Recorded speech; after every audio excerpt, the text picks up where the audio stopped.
يعني قد يأتيك الفرج من حيث لا تحتسب. يقولون المؤرخين ملك صقلية، هاي الجزيرة المعروفة، ليلة من الليالي أرق، صار عنده أرق، يريد ينام ما يقدر ينام، يريد ينام ما يقدر، يحاول أن ينام ما يقدر. كانت عنده عادة إذا مرت بها الحالة يودي ورا ندمانه يحضرهم، يتسلى بحديث، يتسلى بقصة. ودى ورا ذولا أحضرهم، كرهتهم نفسه، كل واحد اجى يمه ما يقبله، ما يريد، يعني ما اشتهى هالجلسة أبدا. قالهم الندمان قوموا، أنا ما مرتاح إلى وجودكم. قام يتمشى، ما استطاع يهدأ أبدا، صاح إلى صاحب البحر، يعني اللي له علاقة بالقوارب وبالسفن، قال له حضر لي سفينة، أشتهي أتمشى أطلع بالبحر. فعلا حضر له سفينة، ركب وطلع وأخذوه بالمجاديف إلى أن توسط البحر، وإذا بيسمع صوت ضعيف: يا غياث المستغيثين، يا غياث المستغيثين، ويكررها.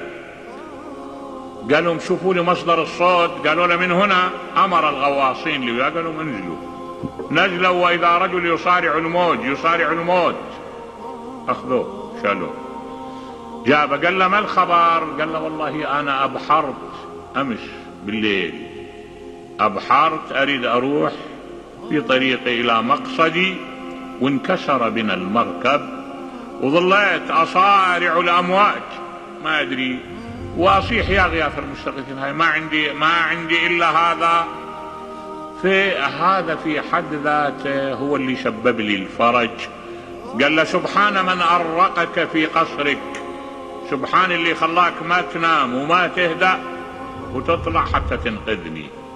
فالواقع الإنسان ما يدري متى يأتيه الفرج. شفت قصة هواية رائعة يروها المؤرخين. أكو نوع من الطيور يسموه زرياب. هذا الطير أشبه شيء بالببغاء، يعني يحفظ، إذا سمع شيء يقلد الإنسان، يحفظ. هذا جابوا منه كمية، واحد بارت تجارته، عنده كم دينار يريد يشتغل بيها، ما لقى بيها مجال للعمل، وين يعمل بيها؟ مسدود الطرق، هي كم دينار قليلة ما يقدر ينافس بيها التجار. فسوى اجى اشترى مجموعة من هالطيور هاي، قال أبيعها. ذيك الليلة يقولون المؤرخين اجت موجة برد عنيفة، موتت الطيور كلها اللي عنده، ولم يبقى إلا واحد، طائر واحد. أغلق عليه باب البيت وحط هذا الطائر، ومتألم متأثر، وقام يصيح يا رب يا غياث المستغيثين أغثني، ويكرره. هذا الطير تنبه، أتقنها للجملة، عرفها، قام يقلدها، قام يقول الطير يا غياث المستغيثين.